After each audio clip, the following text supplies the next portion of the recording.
আমাকে ইষ্ট প্রসঙ্গ করতে বলেছেন আমার শ্রদ্ধা বিশ্বজিৎ দাদা। কিন্তু আমি ইষ্ট প্রসঙ্গ বিশেষ পারি না, জানি না। ঠাকুর যা বলবেন তাই করব। জয়গুরু। বর্তমানে আচার্যদেব বলছেন, আচার্যদেব দাদা বলছেন নিজের অনুভূতির কথা।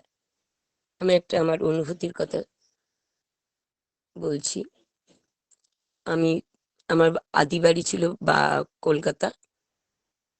আমার বসিরহাটের নতুন একটা বাড়ি কিনেছিলাম। যাই হোক, আমার শ্রদ্ধা আমার এক দাদা 68-এ থাকেন, সুনীল কুণ্ডু দা, আমায় ফোন করে বললেন যে মা আপনি কোথায়? আমি বললাম দাদা আমি বসিরহাটে, কিন্তু আজকে আমি বাগবাজারে যাব। তা দাদা আমাকে একটা হাট করতে সৎসঙ্গ আছে, আমাকে অ্যাড্রেস করলেন, মা এখানে আপনি আসবেন, আপনার গান আছে। আমি ঠিক আছে দাদা। যাই হোক, আমি সৎসঙ্গে গেলাম হাট করতে। তা সেদিন একটা দাদার সাথে আমার আলাপ হলো। দাদা আমার সদাপ্রিয় বসুদার গাড়ি চালান।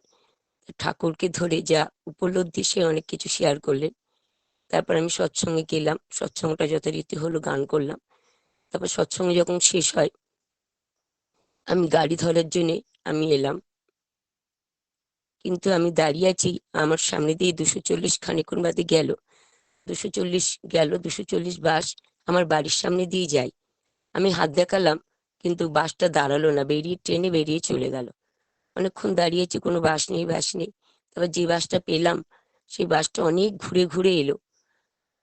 আসতে আমার বাড়িতে পৌঁছাতে অনেক দেরি হয়ে গেল। আমার মা খুব বকাবকি করছেন যে এত রাত্রে কোনো মেয়ে ঢোকে বাড়িতে, এত রাত্রির হয়ে গেল। আমি তখন বলছি, বলার সুযোগ দিচ্ছেন না। মা খুব বকাবকি করছেন। তার মধ্যে আমার ওই দাদাটা আমায় বললেন, কাজল মা আপনি বাড়িতে পৌঁছেছেন? আমি না দাদা, আমি বাড়িতে পৌঁছাইনি। আর এই জাস্ট পৌঁছালাম, কিন্তু আমি যে বাসটা আমার বাড়ির সামনে দিয়ে যাই, সেই বাসটা আমি হাত দেখালাম, দাঁড়ালো না। অনেকটা দেরি হয়ে গেল বাড়িতে পৌঁছাতে। আর আমার মা খুব বকাবকি করছেন।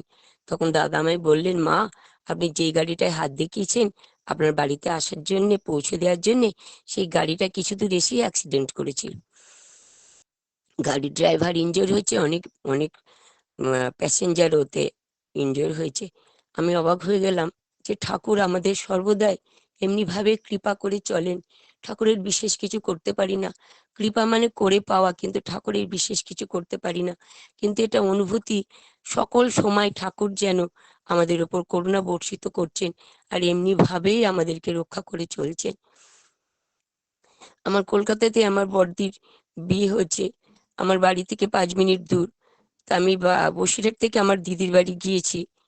আর দিদির বাড়িতে হঠাৎ করে এত ছারপোকা, ঘুমাতে পারিনি সারা রাত জেগে। তারপর বৃষ্টিভীতি যথাসময় এই 4টের মধ্যেই করি আগাগোড়ায়। আর যতদিন দীক্ষিত, কাউকে ডেকে দিতে হয় না, পরম পিতা পরম দয়াল যেন সবসময় আমাকে উঠিয়ে দেন, জাগিয়ে দেন। তাই আমি বললাম, দাদা ঠাকুর আমি তো ইষ্টভীতি করলাম, সারা রাত ঘুমাইনি। ঠাকুর আমি যেন বৃষ্টিভীতি এই প্রার্থনা থেকে বঞ্চিত না হয়, তুমি আমায় ডেকে দিও। তো যাই হোক, বৃষ্টিভীতি করে ঘুমাইনি, যা ঘুমিয়ে পড়েছি। আর হঠাৎ করে ডাকলেন ঠাকুর আমাকে নাম ধরে, কাজল ওঠ, প্রার্থনা করবি না? চিৎকার করে, কাজল ওঠ, প্রার্থনা করবি না? আমি না হকচকি, আমি ধর্মর করে উঠেছি। উঠে দেখছি সবাই আমার ঘুমিয়ে আছে, আমার মা, আমার দিদি। আর কোনোদিনও ঠাকুরের অপার কৃপা যে আমাকে কোনোদিন কাউকে আজও পর্যন্ত ডেকে দিতে হয় না যে ওঠ, দেরি হয়ে যাচ্ছে প্রার্থনা করি, বা সকাল হয়ে গেছে ওঠ। যতদিন আমার জ্ঞান হয়েছে কোনোদিন আমাকে এটা কাউকে বলতে হয় না, ঠাকুরই আমায় তুলে দেন। আমি অবাক হয়ে গেলাম, ঠাকুরকে বলে শুলাম, ঠাকুর আমায় ডেকে দিলেন। আর আমি সঙ্গে সঙ্গে উঠে প্রার্থনা করলাম, সবাইকে ডাকলাম, ডেকে সবাই মিলে একসাথে যৌথভাবে প্রার্থনা করলাম। এই হচ্ছে ঠাকুরের কৃপা, সর্বদা আমাদের উপর বর্ষিত হয়ে চলে। আমার এই বাড়িতে, আমি কলকাতায় বাড়িতে আছি, এই বাড়িতে আমার ইলেকট্রিক বিল টিল সব এসে গেছে, ট্যাক্সের বিল অনেকদিন ডিউ হয়ে গেছে। তা আমি এলাম যে মা আমি বসিরহাটে যাচ্ছি, আমার এগুলো দিয়ে আসি। মা বললো আচ্ছা যা, চলে আসবি। তা কি বলবো দাদা, আমি বাড়ি থেকে বেরোলাম, এই সব কিছু, সব মিষ্টি এই ইলেকট্রিক বিল, ট্যাক্সের বিল টিল সব দিয়েছি যথারীতি। এবার কলাপসিবল গেটটা খুলে ঢুকেছি, আর ডাইনিং টেবিলে আমার হাত থেকে ব্যাগ, মোবাইল জাস্ট রেখেছি, রেখে ক্যাচ করে একটা পাড়ালাম। আমি ভাবলাম বোধহয় আমি ইঁদুর পাড়িয়েছি, যে এত দিন দুপুরে আমাদের এখানে খুব ইঁদুরের উৎপাত। দিন দুপুরে কি ইঁদুর! ওমা তারপর যাকেই দেখি যে বিশাল বড় একটা সাপ। হ্যাঁ, আমাদের কলকাতায় বাড়ি, সাপ দেখেছি বটে, এরম সম্মুখীন কখনো হয়নি। বিশাল বড় একটা সাপ পাড়ালাম, তখন আমার ওয়েট ছিল 65 কেজি। আর দেখি হড়মড় করে বেরিয়ে গেল। আমি তখনও আমার হাত পা ভয় লাগছে, আমি পাশের বাড়ি দৌড়ে গেলাম। আমি বললাম, বৌদি জানো এই ব্যাপার হলো আজকে। বলছে, আমায় বলছে, কাজল আমি শুনেছি সাপের লেজে পা দিলে কখনো ছাড়ে না, তোমায় কিছু করেনি? আমি তখন বললাম, বৌদি আমি বলছি ঠাকুরের ছোট্ট একটা কথা, যতই আসুক আপদ বিপদ যেমনই হোক প্রাণ ইষ্টিভীতি আনে আনে সবার পরিত্রাণ। আমি অতি প্রত্যুষে ইষ্টিভীতি করি, আর আমি জেনে শুনে তো তাকে আঘাত করিনি। আর এই যখন, তাই জন্য হয়তো আমি রেহাই পেলাম। আর যখন এই কথা আমার বাড়িতে পৌঁছালো, সবাই খুব ভয় পাচ্ছে, মা ভীষণ ভয় পাচ্ছে যে তুই আগে পুজো দিয়ে আগে চলে আয়। যাই হোক গেলাম, পুজো দিলাম। যাক, এটা 2-3-4 বছরের ঘটনা। ঠাকুরের দয়া এখন আমার কোনো ক্ষতি হয়নি। আমরা যদি কাউকে না ক্ষতি করি, কোনোদিন কেউ আমাদের ক্ষতি করবে না। আর ইষ্টির ভীতি করা থাকলে তার, আমাদের ঠাকুরের তো এখন, ঠাকুর একদিন দেহ রেখেছেন, চলে গেছেন, আমাদেরকে চলে যেতে হবেন, কিন্তু আমার অকাল মৃত্যু হবে না, এটা ঠাকুর গ্যারান্টি দিচ্ছে। যাই হোক, আমি তো বিশেষ কিছু বলতে পারি না। আর একটা এই আমার গুজরাটের একটা ঘটনা সেদিন শুনলাম, একদম সত্যি ঘটনা, কোনো গল্প নয়। এক দাদা মন্দিরের জন্য কার্পেন্টারের কাজ করছেন। অনেকক্ষণ কাজ করার পরে হঠাৎ করে একজন মানুষ এলেন, খুব সুন্দর দেখতে, লম্বা চওড়া, তার শরীর দিয়ে জ্যোতি বেরোচ্ছে। হঠাৎ এসে সেই দাদাটাকে খুব প্রশংসা করছেন, দাদা খুব সুন্দর তো আপনার হাতের কাজ, বা এটা তো খুব সুন্দর করলেন, বা এইটা তো খুব সুন্দর করলে, এরম করে কথোপকথন করছেন ওনার সঙ্গে। তারপর করার পরে খানিকক্ষণ পরে ওই দাদা আমার যিনি ঢুকলেন, তিনি আমার ঠাকুর। উনি বললেন যে, তুমি আমাকে এক গ্লাস শরবত খাওয়াতে পারো? তখন দাদাটা বললেন যে, আমার তো এখানে বাড়ি নয় দাদা, আমি তো এখানে কাজ করতে এসেছি। তা বলেই ওনার এত রূপ, শরীর দিয়ে এরম ঝলসাচ্ছে, এত সুন্দর রূপ দেখে ওনার মন মোহিত হয়ে গেল। উনি তখন বললেন যে, ঠিক আছে আপনি বসুন, আমি দেখছি কি করি। আমি বলে উনি সেই শরবতটা আনতে যায়। শরবতটা যথারীতি এনে গ্লাসে করে ওনাকে দিলেন। উনি খুব সুন্দর তৃপ্তি ভরে খেলেন। খাওয়ার পরে খানিকক্ষণ আবার থেকে তো উনি চলে গেলেন। চলে যাওয়ার পরে দাদা যেমন যথারীতি কাজ করলেন। তারপরে দাদা 2 দিন বাদে পাশ থেকে পাশেই দুটো দাদা এসে বলছেন দাদাটাকে যে, দাদা আজ এখানে সৎসঙ্গ আছে, আপনি আসবেন। দাদা যাই হোক যথারীতি, দাদাটা সবচেয়ে বড় কথা, দাদার আমার নাম নেওয়া ছিল না। হ্যাঁ, নাম নেওয়া ছিল না। আমরা বলি নাম নিলেই, আমরা অনেকেই বলেন, মন্তব্য করেন যে, তোমার ঠাকুর তোমাদের দীক্ষিত বলে তোমাদেরকে বাঁচালেন, আমাদেরকে রক্ষা করলেন না। অনেকের কাছে আমার দেওঘরে যে মহাকাণ্ড হয়েছিল, আমি তখন প্রেজেন্ট ছিলাম। আমার সামনে একটা মা বলেন, অনেক তো মারা গেলেন, আমার চোখের সামনে ঘটনা আমি দেখেছি। আর আমার যখনই কোনো সৎসঙ্গে যাই, আমার পেছনে বসাটা পছন্দ হয় না, আমি সামনে থাকি। তা আমার সামনে অনেক এরম ঘটনা ঘটলো, অনেক ডেড বডি, অনেক লাশ চোখের সামনে গেল। একটা মা ওরম চিৎকার করে বলছে, এই তো ঠাকুর ঠাকুর ঠাকুর করেন, এই তো ওই বাচ্চারা কি বোঝে মারা গেল। আমি বললাম, জানি না আমার পূর্ণ জন্মের কি, আমার কর্মফলে আমাদের এইগুলো ঘটে, আমরা তো জানি না। ভাবি ঠাকুর করলেন, ঠাকুর আমাদের কোনোদিন করে না, ঠাকুর আমাদের সর্বদাই মঙ্গল করে চলেন। তা যাই হোক, দাদা যখন সৎসঙ্গে গেলেন, সৎসঙ্গে গিয়ে দেখলেন যে আমার ওই ঠাকুরের ছবি, আর ঠাকুরের গলায় মালা।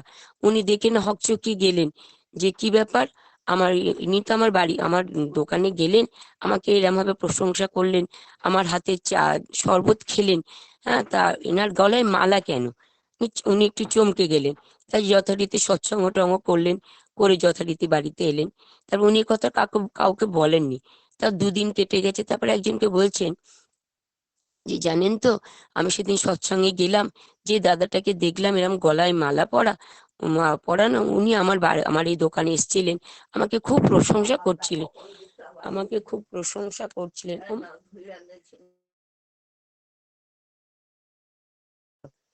আমার খুব প্রশংসা করলেন যে আমি খুব ভালো কাজ করছি, খুব সুন্দর, এটা সেটা বলে আমার কাছে এক গ্লাস শরবত খেতে চাইলেন।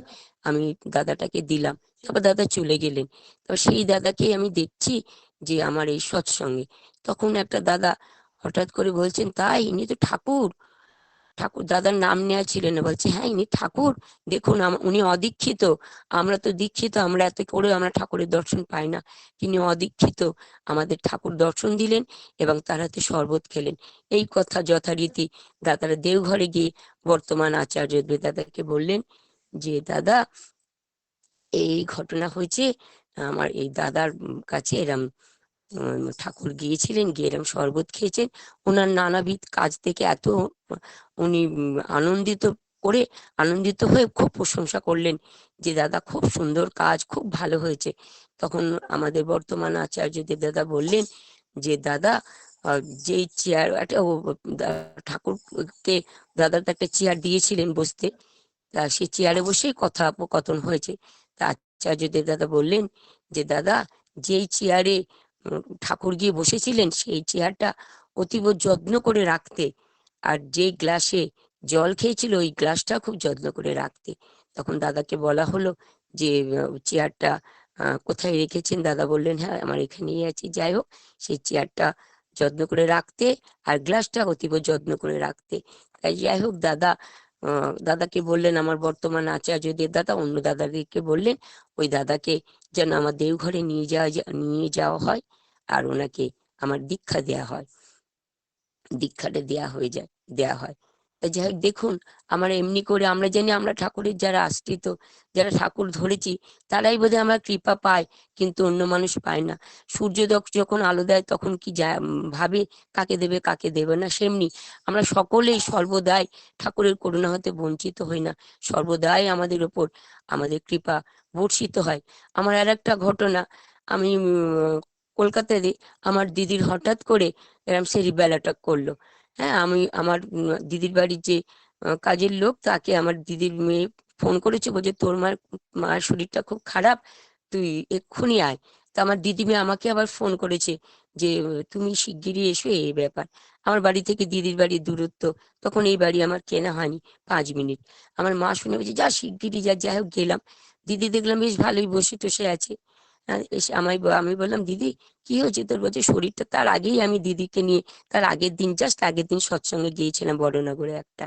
তা যাই হোক দিদি বললেন আমার শরীরটা ভালো লাগছে না রে, আমি যে তুই হসপিটালে যাবি? বলছে হ্যাঁ যাব।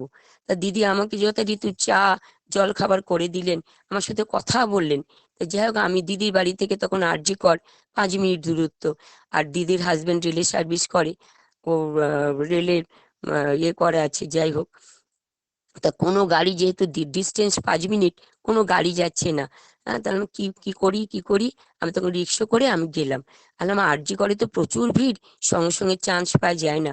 আর আরজি কর থেকে সামনেই আমার আয়ুর্বেদিক একটা হসপিটাল, আর খুব আয়ুর্বেদিক হসপিটালে আমার খুব বিশ্বাস। তা দিদিকে নিয়ে আয়ুর্বেদিক হসপিটালে আমি গেলাম। যথারীতি দিদিকে সঙ্গে সঙ্গে প্রেশার টেশার মাপা হলো, মেপেই বলছে যে জানেন এক্ষুনি পড়লেই উনি মারা যেতেন। আমি না চমকে গেলাম, কি বলছেন? বলছে হ্যাঁ। তা আমি আমার দিদির মেয়েকে বললাম ওদের হাইফাই ব্যাপার, আমি এখানে অ্যাডমিট করবো। আমি বাবু তুই একটু যা বাড়িতে গিয়ে আহ জিজ্ঞাসা করে এখানে কি আমি ভর্তি করব, ওদের বিআরচিং হসপিটাল যেহেতু রেলের সার্ভিস করে। তা আমার দিদির মেয়ে আমায় বলছে আমার তো ফোন নাম্বার মনে নেই, আমি তাহলে বাড়িতে যাই। যেই বাড়িতে এসে বলবে কি ইতিমধ্যেই আমার চোখের সামনে আমার দিদির দুটো হাত দুটো পা সঙ্গে সঙ্গে পড়ে গেল, মুখটা কানের সামনে বেঁকে এলো। আর সে খুব কান্নাকাটি করেছে, খুব কান্নাকাটি করছে, কি হবে। যাক যথারীতি দিদিকে ওরম অবস্থা ছিল। ঠিক তার পরের দিনই আমার একটা সৎসঙ্গ ছিল। আমার এক কাকু ছিলেন শ্রদ্ধেয় গোবিন্দলাল দা, বড়দা সঙ্গ করার লোক, বড়দার প্রিয় ভক্ত ছিলেন। বড়দাকে একদিন প্রশ্ন করেছিলেন আপনার প্রিয় ভক্ত কে? তা আমার শ্রদ্ধেয় গোবিন্দলাল দার কথা বলেছিলেন। প্রতিটা সৎসঙ্গে আমার ওনার কথা না বলে যেন আমার এটা অনেক কম বলা হয়। ওনার সান্নিধ্যে প্রায় 15 বছর ছিলাম। খুব ভালোবাসতেন, ভীষণ স্নেহ করতেন। যতই বলবো ততই কম করা হয়, বলা হয়। আমার যেন পরম দয়ালকে পেয়েছে তো বটে, কিন্তু ওই দাদাকে পেয়ে আমি খুব আনন্দিত, আমার জীবন যেন ধন্য হয়েছে। যাই হোক, সেই সৎসঙ্গটা গেছি, কি অদ্ভুত কথা, দিদির জন্য খুব কান্নাকাটি করেছি। আমার গলা দিয়ে কোনো আওয়াজ নেই, কোনো কথা বলতে পারছি না, ইশারাই বলছি। তা যথারীতি সৎসঙ্গে আমাকে প্রথমে উদ্বোধনী সঙ্গীতটা করতে দিয়েছে, কিন্তু কি করে করব, আমার তো গলায় কোনো আওয়াজ নেই। আমি দিদির জন্য প্রচন্ড কেঁদেছি। সেই দিদি আমার মারা গেলেন এই 4 ফেব্রুয়ারি। খুব কান্নাকাটি করেছি দিদির জন্য, আমার গলা দিয়ে কোনো আওয়াজ নেই। তার যার সৎসঙ্গ, সেই দাদার মেয়ের জন্মদিন উপলক্ষে সেই রতন দামাই বললেন, কাজল তুই কর, আমি তোকে নিচু স্কেলে বাজিয়ে দিচ্ছি। আমি তো কথা বলতে পারছি না, কি করে আমি গানটা করবো? এটা ইশারায় বলছি, হাত দেখাচ্ছি, করতে পারবো না। তারপর আর একটা দাদা বললেন, কাজল বলে 5 জন আমাকে বলেছে, কিন্তু আমি করতে পারিনি। তারপর একটা দাদা মাউথপিসটা খুলে আমার হাতে দিয়ে বললো, কাজল না করলে হয়, বলে আমার হাতে খুলে দিলেন। খুলে দিতেই আমি তখন গানটা, কি অদ্ভুত কথা, আমার গলা দিয়ে কোনো আওয়াজই নেই দাদা, কোনো কথা বলতে পারছি না। তখন আমি একটা গান করলাম, দিন তোমার আনন্দে যাবে ভজিলে গুরুর নাম, জপ গুরুর নাম, ঠাকুর অনুকূলের নাম। আমি গানটা করিনি, আমার যেন অপার করুণা, ঠাকুরের করুণা আমার উপর বর্ষিত হলো। আমি গানটা ভীষণ সুন্দরভাবে করলাম। অবাক হয়ে গেলেন সকলেই, আমাকে খুব বকলেন, বলছে ও, যখন সূর্যদা বললো তার কথা শুনলি, আমরা সকলে মিলে করলাম, আমাদের কথা তোরা বললাম শুনলি না?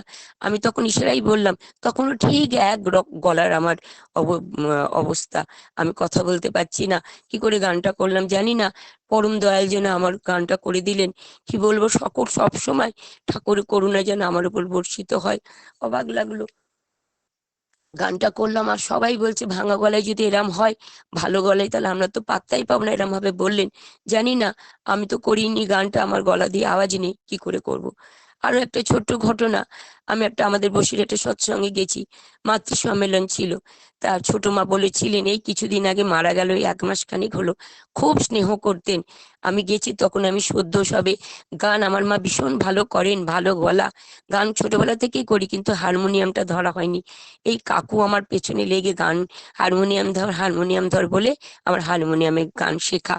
তাই যাই হোক, গেছি, ছোট মা আমাকে ডেকে বলেন, কাজল তুমি করো মাতৃ সম্মেলন, ছোট্ট একটা মাতৃ সম্মেলন। তা আমি গেলাম, আমি যখন গানটা ধরেছি, আমার হারমোনিয়ামটা একটু বড়, আমার 17টা রিড, আর ওটার বোধহয় হারমোনিয়ামের 15টা রিড, আমি না রিড মেলাতে পারিনি। আমি একটা গান করলাম, কিছুতেই হলো না, আমার খুব খারাপ লাগছিল। আর ছোট মামাকে ভীষণ স্নেহ করতেন, আমায় বলছেন, কাজল তুমি কি গান ছেড়ে দিলে? সবাইকে বলছে খুব ভালো গান করে, কিন্তু আজকে হলো না কেন? আমি বলছি, মা, আমি প্রতিদিনই প্রার্থনা করে আমি 2-3টে গান করে ধ্বনি দিয়ে শেষ করি, কিন্তু আমি তো প্রথম শিখছি, আমার এটা রিড মেলাতে পারলাম না। যাই হোক, হলো না। তারপরের দিনই আমার 14ই শ্রাবণ, আমার বড় মায়ের এমনি জন্মদিন পালন করে, ভীষণ সমারোহে বড় করেই হয়। যাক, আমি গেছি, আমি ঠাকুরকে প্রথমেই আমি নিবেদন করলাম, দয়াল আমার কালকে এরম হলো, আজকে যেন আমার গানের জন্য ডাকে না, তাহলে তো আমি পারবো না, আমার এটা ছোট হারমোনিয়াম, আমার স্কেলটা মেলে না, আমায় যেন না ডাকে। বলতে বলতে কি অদ্ভুত কাণ্ড, মিরাকেল ঘটনা, ঠিক আমাকে শ্রদ্ধা মলয় বৈদ্যদা ডেকে বলতে, এই তো কাজের মেয়ে এসছেন মা, আপনি ওঠেন। তার আগে অ্যানাউন্স করছিলেন কে নাম লেখাবে, আমি তো নাম লেখাবার প্রশ্নই নেই, পারবো না। তা বলতে বলতে আমার মলয় দা আমায় ডাকলেন। ডাকার পর আমি স্টেজে উঠলাম, ঠাকুরকে বললাম, দয়াল আমি তোমায় বললাম আমায় ডেকো না, আমি কি করে করব, কালকে এরম গুটি কয়েকজন লোক, আর যেই 14ই শ্রাবণ এত মানুষ, আমার যদি এরম ভুল হয় কি করবো? জাস্ট আমি চোখটা বন্ধ করে আমি ঠাকুরকে নিবেদন করে নমস্কার করলাম। বলতে বলতে যেই চোখটা খুললাম, হঠাৎ করে দেখছি যে বড় একটা হারমোনিয়াম।